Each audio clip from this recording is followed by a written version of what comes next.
mereka kan dia pulang itu kan sudah sakit kepala tuh. Iya. Omongan terakhir almarhum itu sebelum nggak ada respon tuh ujungnya ngomong pukul. Almarhum. Iya, pukul.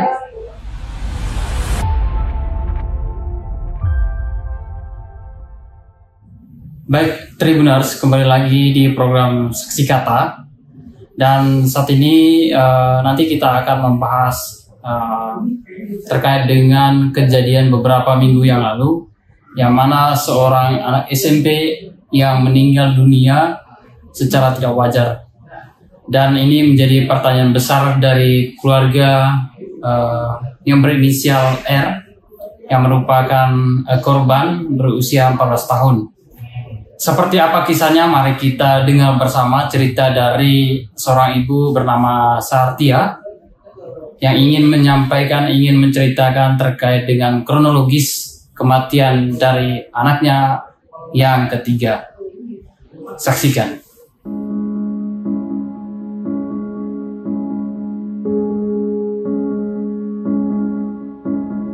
Seperti yang kita ketahui bahwa beberapa hari yang lalu bahwa di keluarga ibu terjadi sebuah peristiwa yang sangat sungguh menyedihkan, dan kami turut berduka cita atas hal itu. Dan bisa nggak ibu ceritakan sedikit tentang seperti apa peristiwanya kemarin itu? Ya, jadi ceritanya anak saya kan habis sholat isya, pulang ke rumah, izin keluar main di rumah temannya di waktu itu 8:30 malam lah, keluar main. Nggak lama pulang tuh di jam 9 malam. Jam 9 malam dia pulang, tiba-tiba nangis sakit kepala. Jadi waktu dia sakit kepala itu sempatlah dia bolak-balik di tempat tidur. Baru saya bilang, kenapa nak? Teriaklah si anak ini. Katanya, mak, saya sakit kepala. Jadi saya bilang, jangan ribut nak, karena kita ini tidak enak dengan tetangga. Langsunglah saya kasih itu minyak kayu putih kepalanya. Nggak lama kemudian kasih salompas. Habis itu si anak ini gelisah. Pas jam 10 nggak ada, saya manggil namanya kan, nggak ada respon. Jadi saya obati lagi sininya kan, anak ini nggak ada respon. Lama berjalan, saya panggil keluarga di 11:30 malam. Di jam 11:30 malam saya panggil keluarga untuk datang ke rumah. Anak saya itu sudah nggak ada respon lagi. Waktu berjalan, pas di jam 1 anak saya sudah hembuskan napas terakhir. Seperti apa sih sosok si R ini, anak ketiga dari ibu ini? Kalau dari anak saya yang ketiga ini, anaknya sabar. Walaupun dia pernah kelahi sama orang tuh nggak pernah melapor. Dari kalau bagi saya ya, tapi keluarga, tetangga di situ di lingkungan kami, anaknya memang penyabar katanya. Sampai pihak sekolah juga ngomong, anak ibu sabar walaupun diganggu sama temannya. Ya. Kalau di mata ibu sendiri seperti apa dia? Kalau di mata saya, bagi saya dia tuh nggak senang kelahi. Okay. Apa saya bilangin dia dengar gitu. Bu, apa yang paling diingat oleh ibu, kenangan terakhir yang mungkin dilakukan atau disampaikan oleh si R ini sebelum kejadian malam itu?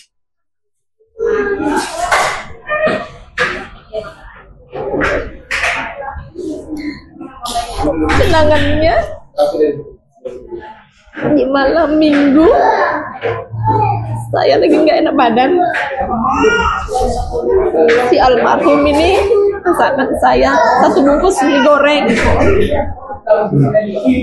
Lalu dia bilang kayak gini,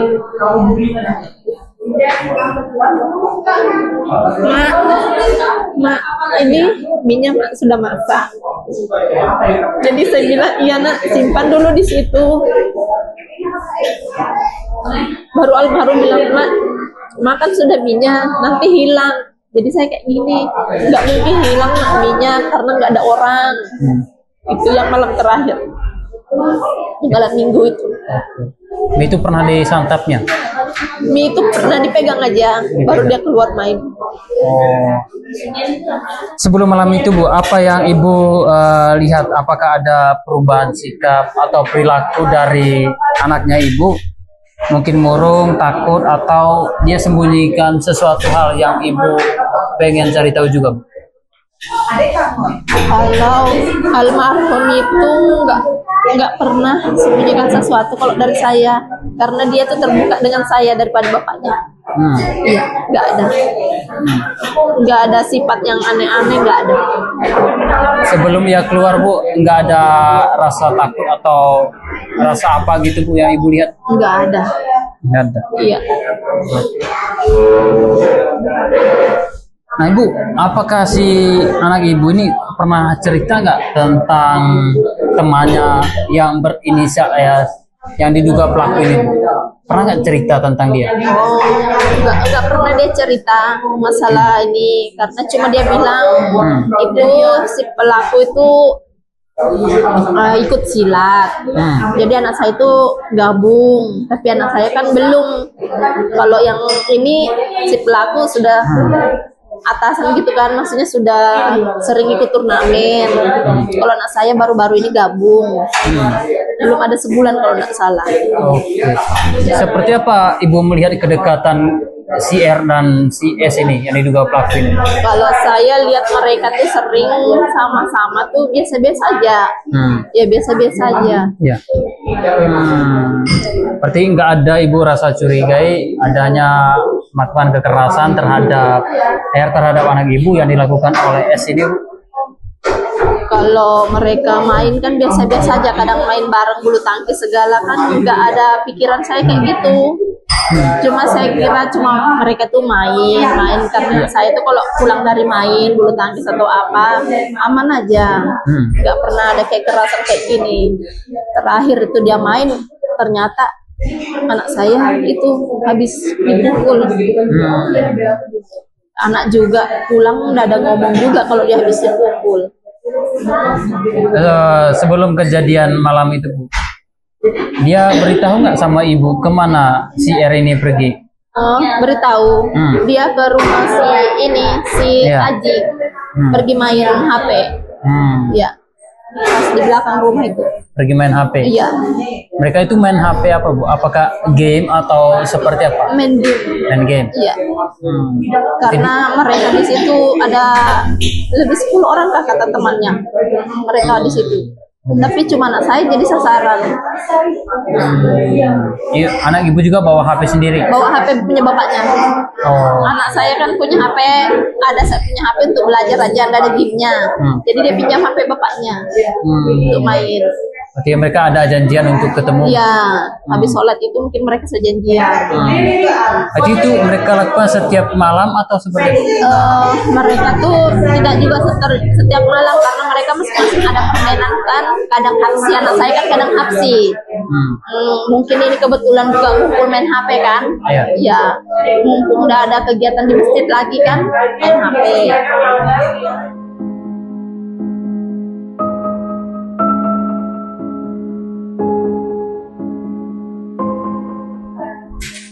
Tapi sudah kayak nggak jelas gitu.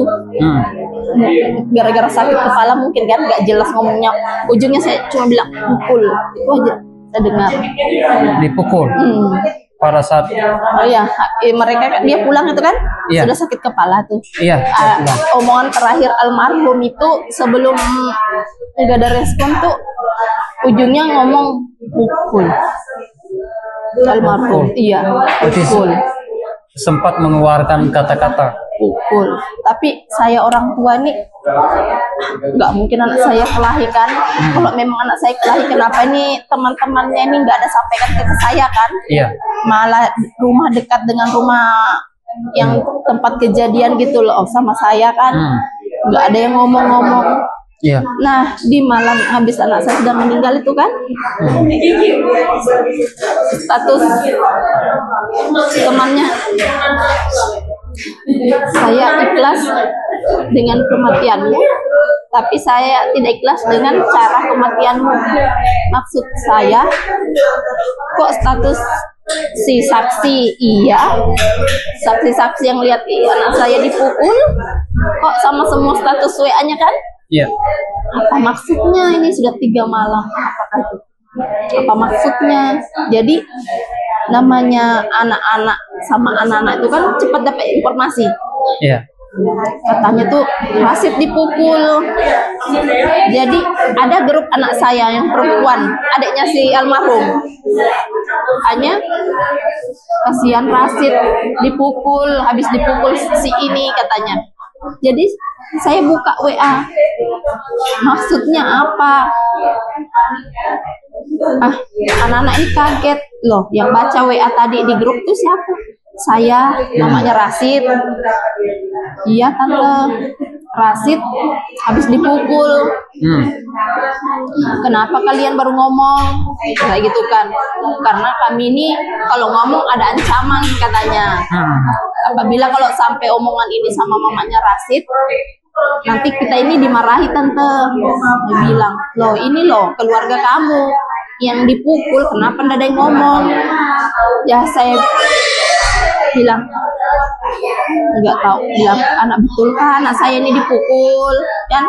Iya. Pas di malam minggu tanggal 1 November datanglah bibi saya, panggil saya masuk dalam rumah, tanya, bilangnya Tia kamu kemana? Saya bilang, tante saya mau turun berobat dulu. Kamu tahu kah bilangnya kalau Rasid itu dipukul? Enggak kan, saya nggak tahu, cuma itu aja anak-anak itu ngomong di HP, cuma saya nggak tanggapi kan. Anakmu loh habis dipukul. Ya kak tante. Iya. Kebetulan si saksi ada di rumah saya, dipanggil sama bapaknya untuk makan malam di rumah saya, malam ke-6 itu. Nah disitulah saksi ditanya dulu, habis saksi ngaku, panggil Pak RT turunkan si pelaku sama kedua orang tuanya, sama yang saksi dan yang saumin. Datanglah mereka. Bukannya orang tua mereka ini turut berduka cita, malah ngomong, kita enggak tahu bilangnya Rasid itu di luar sana kayak apa anaknya. Jadi saya tunjuklah, Om, jaga mulutnya Om. Kalau anak saya di lingkungan sini ditanggungin semua orang. Masalahnya anak saya nggak pernah nakal, nggak pernah ganggu orang. Berdiamlah. Jadi pengakuannya orang tua pelaku dalam itu terserah bilangnya, Bu, kamu mau ngapain anak saya? Saya kan ibaratnya kalau saya pukul anak dia, pasti saya dilapor balik kan? Jadi saya diam aja. Baru orang tuanya minta maaf sebesar-besarnya di malam itu. Tapi mulut saya memaafkan, tapi hati saya nggak terima karena anak saya habis kena kekerasan kayak gitu. Saya nggak terima. Walaupun mereka mau bayar saya berapa, saya nggak terima. Itu di malam setelah 6, malam ke-6 almarhum. Malam ke-6, iya. Di tanggal 1 November. Tanggal 1 November. Malam minggu. Itu diundang oleh RT atau seperti apa kejadian malam itu sehingga bisa berkumpul sama orang tua pelaku? Diundang dengan tante saya, panggil RT, panggil sama pelaku, saksi segala. Berarti pada saat itu apa solusi yang diberikan oleh Pak RT? Solusi dari Pak RT malam itu katanya terserah, dia sebut suami saya namanya, terserah Yusri saja mau diapakan pelaku, kami diam aja ya, maksudnya kami tidak jawab mau diapakan, diam aja, kami diam aja. Tapi dari pihak kami ternyata anak saya disakiti, kami tidak terima, ya. Tapi orang tua terduga pelaku ini sempat melakukan ucapan minta maaf atau seperti apa di malam itu? Malam itu dia minta maaf. Apa reaksi ibu? Kalau reaksi saya belum bisa memaafkan, ya aja mulut saya, tapi ini kan masih sakit. Apalagi baru malam ke-6, sampai sekarang aja kalau saya lihat pelaku rasanya tuh sakit hati saya. Kalau saya sih bilang ya mungkin sampai di situ anak saya disakitin lalu tersiksa kan.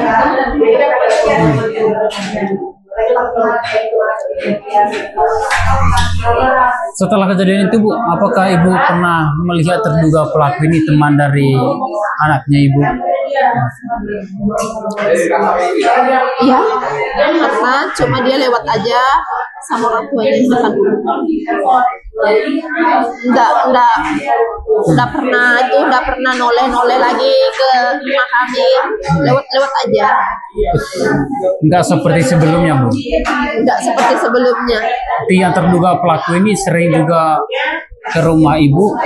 Ya sebelum terjadi apa-apa kan masih negur-negur akrab sama saya. Ya. Oke. Bu, apa yang mau Ibu sampaikan atau mau Ibu harapkan terkait dengan kejadian ini? Apakah Ibu mau memaafkan atau Ibu maunya seperti apa? Kalau bagi saya sih, saya belum bisa memaafkan. Tapi kalau bisa ada hukuman, biarlah dihukum sesuai dengan undang-undang yang berlaku. Jangan sampai ada anak orang yang jadi korban kayak anak saya lagi. Kemarin Bu, apakah ingin Ibu itu membawa ke rumah sakit? Kemarin itu apa ada niat atau enggak sih, karena ini si anak ini yang menangani keluarga saya, sedangkan saya punya anak kecil juga kan. Ya. Saya nggak bisa berkata-kata sudah apa yang mau dilakukan malam itu. Karena masih ngurus yang kecil. Dari kecil. Iya.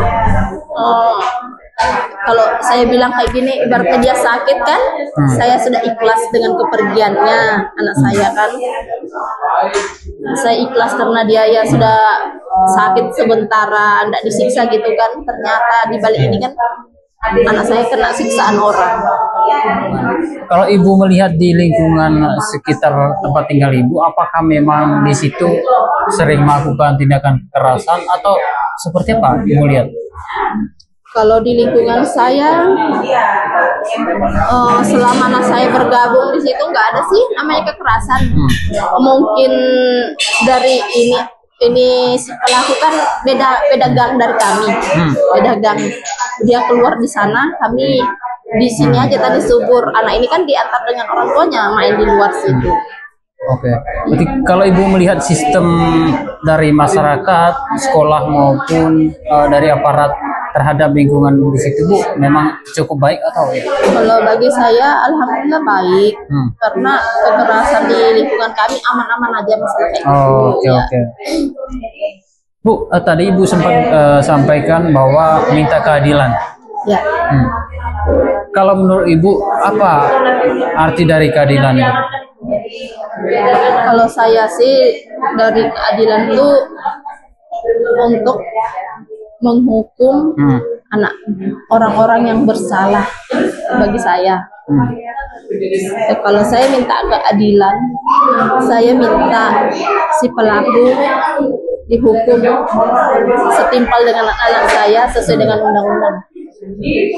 Bagaimana sakitnya saya ibaratnya kan, saya minta biarlah berapa yang penting dia dihukum lah, kasih jerah ibaratnya. Iya. Bu, ini setelah kejadian ini Bu, apa yang Ibu lakukan untuk menjaga diri dan hati Ibu supaya Ibu itu lebih tenang menghadapi situasi yang saat ini?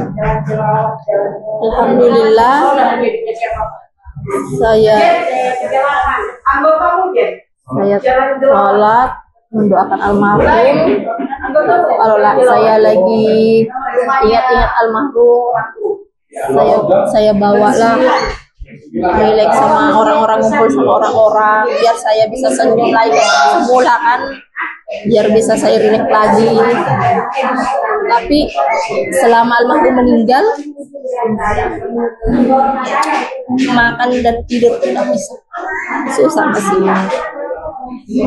Mata berpejam tapi enggak ada hilang Pikir. Masih dia terbayang di depan saya. Masih teringat. Iya. Masih. Kadang dia ngomong sama saya, "Ma, mau kemana?" Kalau saya mau jalan pasti dia tanya, "Mak, mau kemana?" "Lama ke Mama?" "Enggak, sebentar aja." Itu saya ingat kalau saya mau jalan, karena dia tuh dekat dengan saya daripada bapak. Apa-apa pun dia curhat sama saya.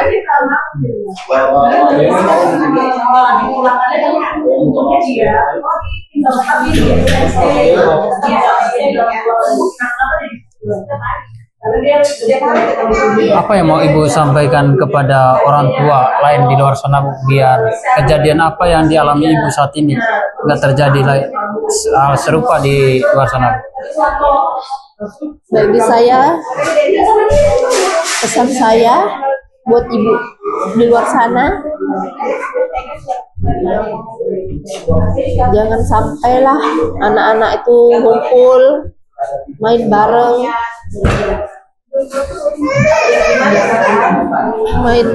ngumpul. Kalau bisa anak-anak itu harus didampingi orang tua.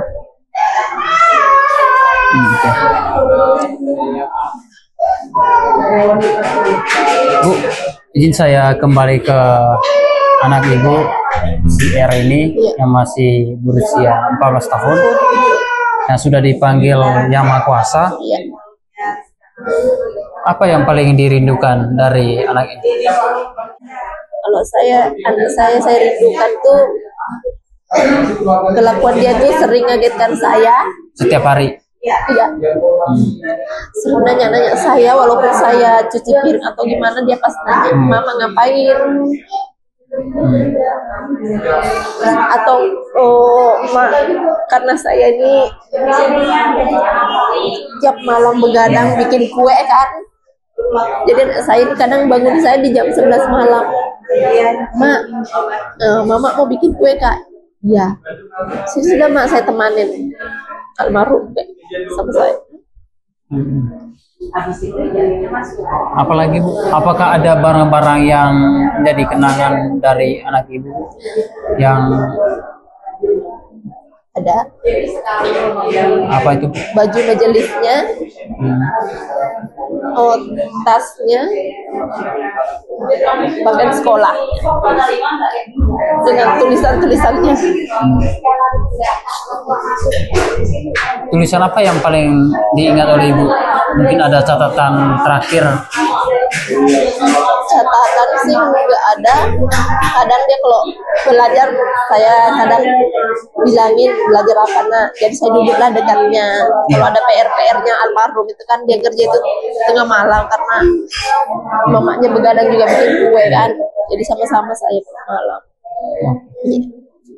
Ini sudah berjalan 2 minggu Bu. Rasa rindu dari Ibu itu pasti ada terhadap almarhum. Apa yang Ibu lakukan? Karena kalau saya rindu dengan almarhum, Kadang tempat tidur samping saya tuh saya pegang.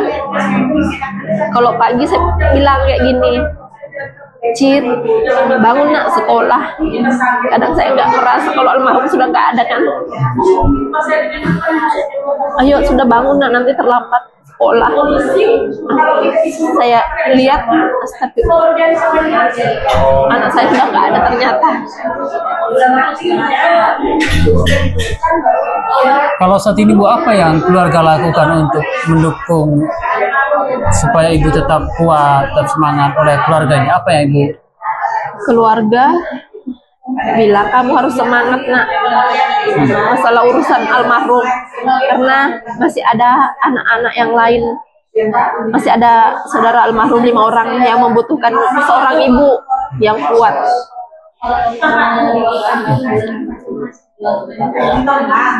Harus semangat bilangnya. Iya. Kalau seandainya si almarhum bisa dengar, apa yang Ibu mau sampaikan saat ini? Saya cuma bisa nyampaikan, almarhum semoga tenang di sana, melihat ibunya berjuang mencari keadilan.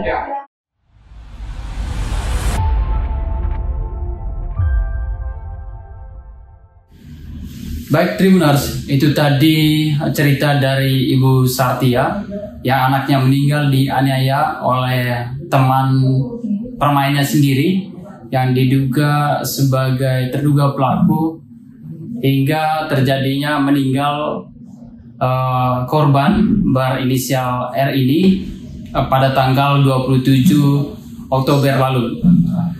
Dan kita sudah mendengar bersama tadi bahwa ternyata ada kejanggalan yang ditemukan oleh keluarga korban, khususnya orang tua dan juga keluarga terdekatnya, paman, yang mana pada saat mereka memandikan jenazah dari korban ini, mereka menemukan luka lebam pada bagian punggung korban dan juga darah dan busa yang dikeluar dari tubuh korban melalui mulutnya.